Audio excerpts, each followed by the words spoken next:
बच्चों आप क्लास 6 में सामाजिक विषय पढ़ रहे हैं। इसमें इतिहास आपका विषय है और इतिहास विषय में आप तीसरा चैप्टर आज आपका स्टार्ट होता है। जो तीसरा चैप्टर है बच्चों, उसका नाम है सिंधु घाटी की सभ्यता।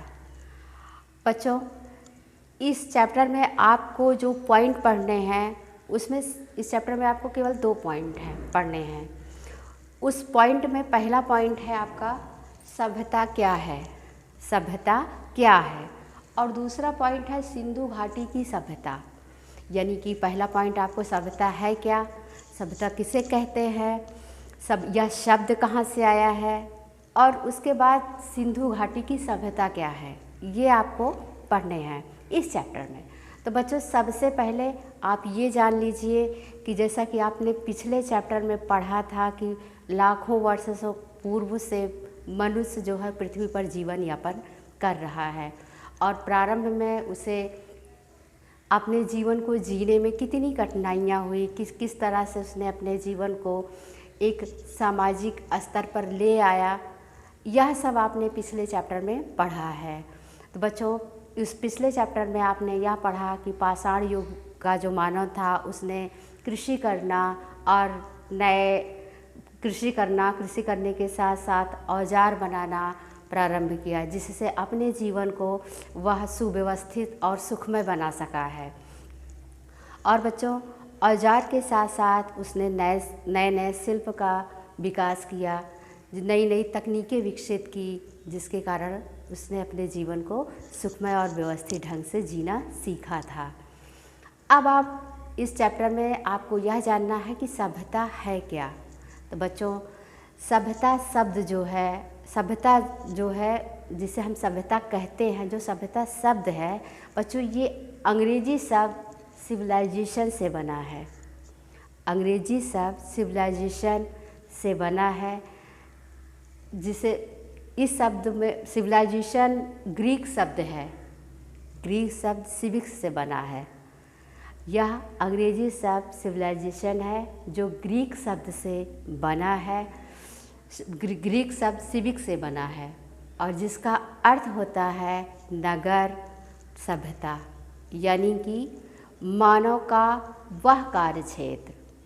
इसका जो मुख्य अर्थ है बच्चों, वह है नगर सभ्यता,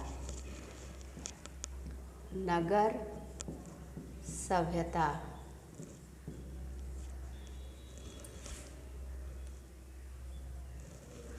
बच्चों,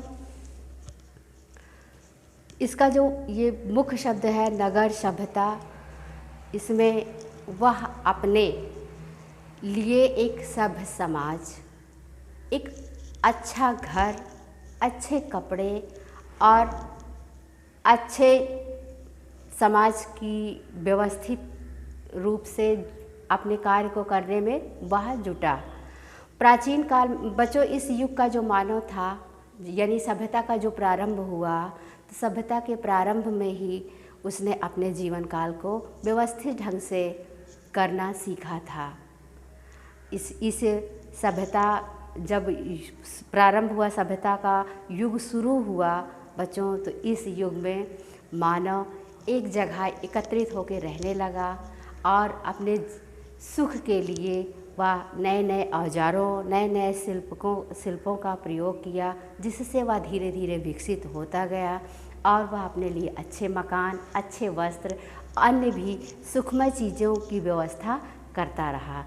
बच्चों, प्राचीन काल में विश्व में कई सभ्यताएं विकसित हुई थी। इनमें से कुछ निम्न सभ्यताओं का विकास हुआ। इनमें से बच्चों कुछ निम्न सभ्यताओं का विकास हुआ है, और वो सभ्यताएं कौन सी हैं ये आपको जानना है। तो बच्चों, इनमें से कुछ निम्न सभ्यताएं हैं, जिसमें से सबसे पहली सभ्यता है बच्चों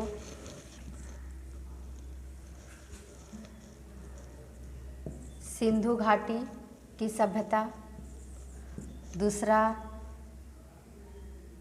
मिस्र सभ्यता,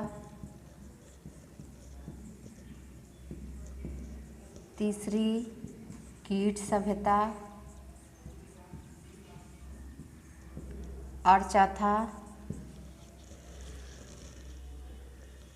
चीन सभ्यता,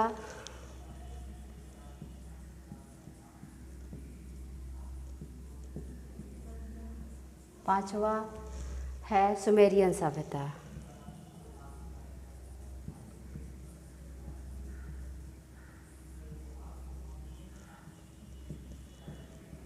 तो बच्चों, प्राचीन काल में जो सभ्यताएं हम विकसित हुई थी वह सभ्यताओं, उन सभ्यताओं में बच्चों सबसे पहली सभ्यता सिंधु घाटी सभ्यता, मिस्र सभ्यता, कीट सभ्यता, चीन सभ्यता और सुमेरियन सभ्यता, ये सारी सभ्यताएं प्राचीन काल में बच्चों विकसित हुई थी। बच्चों, ये सब सभ्यताएं जो थी ये नगरीय सभ्यता थी, क्योंकि इस काल में मानव ने बेहतर जीवन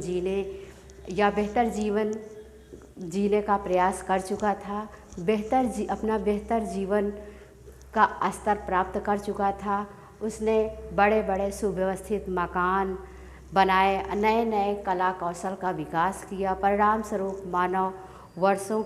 मानव के कार्यों में भी विभाजन प्रारंभ हो गया और प्रकृति के कार्य करने वाले लोग एक ही क्षेत्र पर, प्राकृतिक कार्य करने वाले जो लोग थे बच्चों, वो एक ही क्षेत्र पर रहने लगे और इस प्रकार से बच्चों नगरों का उदय हुआ। और बच्चों, ईसा से 4000 वर्ष पूर्व तांबे और टिन में जस्ते को मिला करके कांसे का प्रयोग किया और इस कांसे के प्रयोग से उसने श्रेष्ठ हथियार बनाना, श्रेष्ठ औजार बनाना और भी नए नए शिल्प कलाओं का विकास हुआ। इस कारण बच्चों इस युग को सिंधु घाटी सभ्यता की जो सभ्यताएं थी, अब तो इस युग की जितनी भी सभ्यताएं थी, इन सभ्यताओं को कांस्य युग सभ्यता कहा जाता था। ये जो जितनी भी सभ्यताएं थी बच्चों, ये सारी सभ्यताएं नदियों के किनारे ही विकसित हुई हैं।